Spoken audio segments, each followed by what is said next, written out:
అందరికీ నమస్కారం. సమాజమే దేవాలయం, ప్రజలే దేవుళ్ళని అన్న నందమూరి తారక రామారావు గారంటే ఆ నినాదాన్ని సమాజమే దేవాలయం, ప్రేక్షకులే సినిమా వాళ్ళకి దేవుళ్ళు. అలాంటి ఒక రైతు కుటుంబం నుంచి వచ్చిన నాకు ఒక పేరు ఇచ్చినటువంటి ప్రేక్షకులు ఎప్పుడు కూడా నాకు దేవుళ్ళతో సమానం. నా జీవితంలో నేను నమ్మేది ఒకటే, మనం మనలాగా ఉంటే ప్రేక్షకులు ఎప్పుడు ఆదరిస్తారు, మనం నటిస్తే ఆ రోజు వాళ్ళ హృదయాల్లో నుంచి పక్క దోసేస్తారనేది నేను ఎప్పుడు నమ్మే సిద్ధాంతం. అలాగే నా కోసం అహర్నిశలు పనిచేసినటువంటి అభిమానులందరికీ కూడా మీకు చేతులెత్తి నమస్కరిస్తూ మీకు పాదాభివందనాలు తెలియజేసుకుంటున్నాను.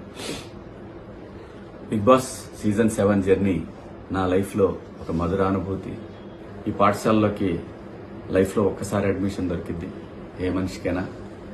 సో అలాంటి అవకాశం నాకు ఇచ్చిన స్టార్ మాకి, ఎండమోల్కి నేను సదా రుణపడి ఉంటాను.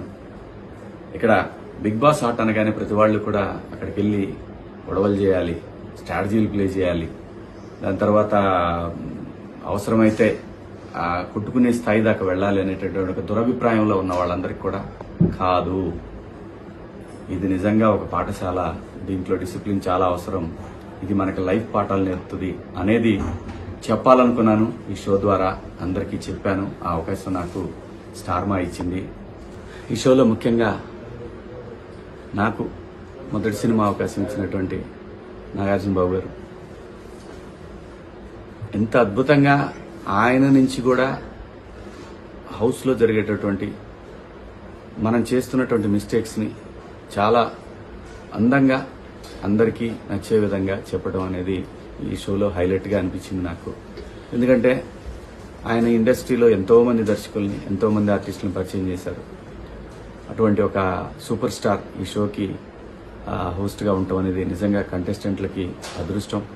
ఈ సీజన్లో సీజన్ 7లో కూడా బాబు గారే ఉండటం అనేది డెఫినెట్గా ఒక సాటి ఆర్టిస్ట్గా చాలా గర్వంగా అనిపించింది నాకు.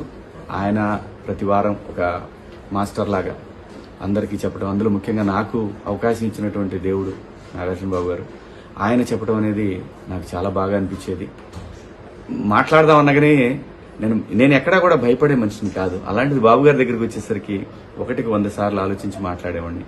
ఏదైనా తక్కువ మాట్లాడాలి, ఎక్కువ మాట్లాడకూడదు అనేది చాలా బలంగా ఎప్పుడు నేను ధైర్యంగా మాట్లాడతా. బాబు గారితో కూడా ధైర్యంగానే మాట్లాడాను, కానీ చాలా తగ్గి మాట్లాడేవాడిని. ఎందుకంటే నేను ఆ గౌరవం ఇవ్వకపోతే నేను మనిషిలాగా కాదు. సో అటువంటి పరిస్థితుల్లో ఆ షోలో నాగార్జున బాబు గారు నాకు ఎన్నో విలువైనటువంటి సూచనలు చేశారు. వారికి కూడా ఈ షో సక్సెస్లో వారిది ప్రధాన పాత్ర.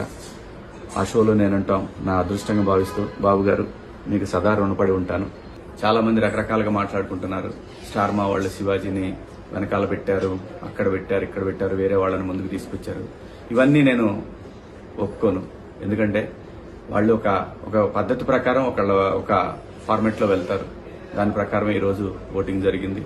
దాంట్లో విజేతగా నా బిడ్డ పల్లవి ప్రశాంత్ గెలిచాడు. వాడు గెలవాలనుకున్నాను. ఎందుకంటే ప్రజలు ప్రతిసారి ప్రభుత్వాల చేతులు ఓడిపోతుంటాయి, కామన్ మ్యాన్ ఎప్పుడు ఓడిపోతుంటాడు. కానీ ఈ సీజన్లో కామన్ మ్యాన్ గెలవాలి అని, గెలిపించాలని దృఢ సంకల్పంతో ఎప్పుడైతే ప్రశాంత్ వచ్చే వరకు నాకు అటువంటి ఆలోచనలు లేవు. నాకు అప్పుడు అనిపించింది ఇలాంటి ఒక పల్లెటూరు నుంచి వచ్చిన నాలాగనే వచ్చాడు ఈ షోకి. నేను ఎలాగైతే ఇండస్ట్రీకి వచ్చాను, అలా వచ్చిన ఒక వ్యక్తి సక్సెస్ అయితే కోట్ల మందికి ఇన్స్పిరేషన్గా ఉంటుంది అనుకున్నాను. అది భగవంతుడు నా మనసులోని కోరికను ప్రశాంత్ రూపంలో తీర్చాడు. ప్రశాంతే కాదు, యావర్ లాంటి ఎటువంటి బ్యాక్గ్రౌండ్ లేని మనుషులు ఇక్కడ నాతో పాటు కంటెస్టెంట్లుగా రావటం, వాళ్ళకి నాకు మా హృదయాలు కలవటం, ఇదంతా కూడా దైవేచ్ఛ. అంతేగాని ఒక గ్రూప్ లాగా ఆడాలనే ఆలోచన కానీ, లేదంటే మన ఆటలో ఇంకొకళ్ళ ఇన్వాల్వ్మెంట్ ఉండాలనేది పరమ భూతు. అది మూల సూత్రానికి, బిగ్ బాస్ షో మూల సూత్రానికి అది విరుద్ధం.